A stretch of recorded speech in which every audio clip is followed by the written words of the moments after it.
Mayor, is it accurate to say that you think statehood is necessary to ensure DC residents are on equal footing with every other American?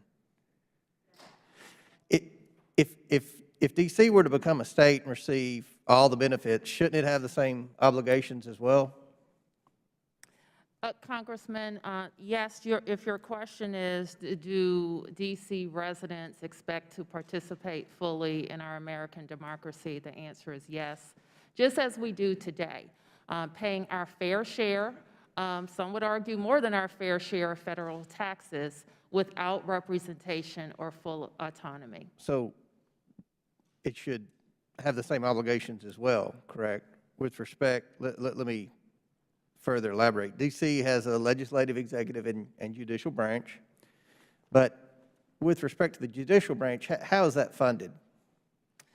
The judicial branch is part of the federal government, and DC residents look forward to having a judiciary that is accountable to its citizens. So right now, the federal government provides funding for over $600 million per year for the DC judicial branch. Under H.R. 51, the DC statehood bill, if DC were to become a state, would Washington, D.C. pick up that $600 million tab? Our courts, our prosecutor's office, our federal parole board would become state departments. With respect to Medicaid, the Medicaid rate for Washington, D.C.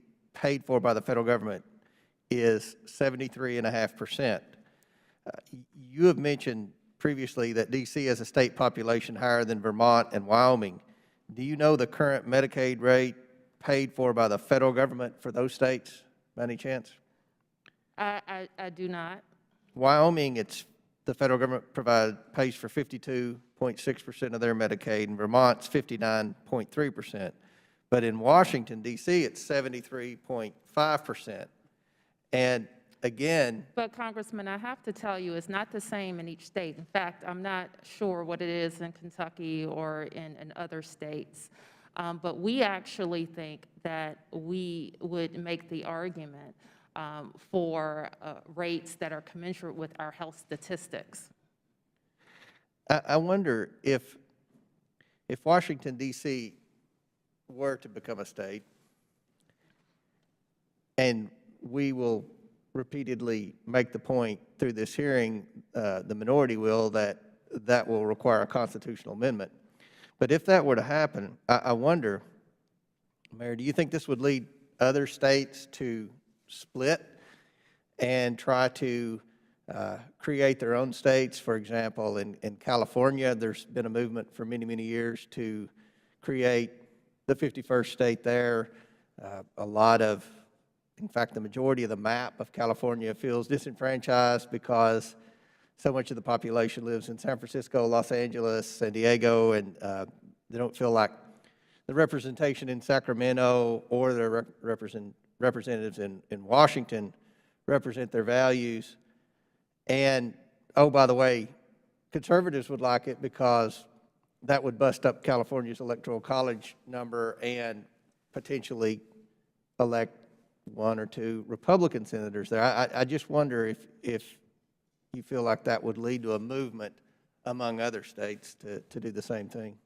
Congressman, the people of the district sent me here for a singular purpose, and that was to advocate for them. And we know that the only way to achieve full equality as American taxpayers is through statehood. And the people of California who you mentioned have 2 senators. We do not. So the situations are not analogous. We are here to demand that the 220-year history of us not being represented in the capital of our country be corrected. And this Congress has within its full authority to do that. Should every city have 2 U.S. senators? Would Washington consider every American congressman rejoining who pays taxes Maryland as deserves a state, representation? and then you would have 2 U.S. senators? Our congresswoman should have a vote, and we should have 2 senators.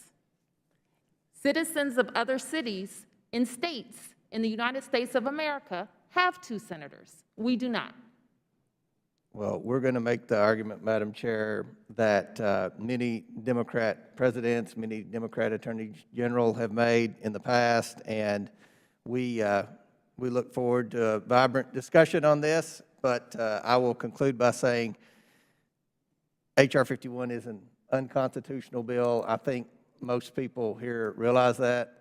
I think this is another political game that the Democrats are playing.